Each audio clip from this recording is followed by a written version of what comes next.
আগামী নির্বাচনে আওয়ামী লীগ অংশগ্রহণ করতে পারবে কিনা বা নির্বাচনে দলটিকে প্রতিদ্বন্দ্বিতার সুযোগ দেওয়া হবে কিনা সে বিষয়ে ভারতীয় সংবাদ মাধ্যম দ্য হিন্দুকে দেওয়া একটি সাক্ষাৎকারে কথা বলেছেন অন্তর্বর্তী সরকারের প্রধান উপদেষ্টা অধ্যাপক মোহাম্মদ ইউনূস। তিনি বলেন, এটা ইতিমধ্যে ঘোষণা করা হয়েছে। আমরা রাজনৈতিক দলের বিষয়ে সিদ্ধান্ত নিতে চাইনি, বিএনপি এটা করেছে। বলেছে সব রাজনৈতিক দল অবশ্যই নির্বাচনে প্রতিদ্বন্দ্বিতা করবে, ফলে তারা ইতিমধ্যে রায় দিয়ে দিয়েছে।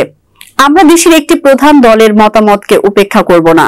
তাহলে আওয়ামী লীগের নির্বাচনে প্রতিদ্বন্দ্বিতা নিয়ে আপনার কোনো আপত্তি নেই? এমন প্রশ্নে তিনি বলেন, একটি দল বা আরেকটি দলকে বেছে নেওয়ার জন্য রাজনৈতিক ব্যক্তি নই আমি। রাজনীতিকদের আকাঙ্ক্ষাকে বাস্তবে রূপ দিতে সহায়তা করছি মাত্র। রাষ্ট্রীয় অতিথি ভবন যমুনায় প্রধান উপদেষ্টার সাক্ষাৎকারটি নিয়েছেন দ্য হিন্দুর ডিপ্লোম্যাটিক এডিটর সুহাসিনী হায়দার। সোমবার রাতে সাক্ষাৎকারটি প্রকাশ করেছে দ্য হিন্দু।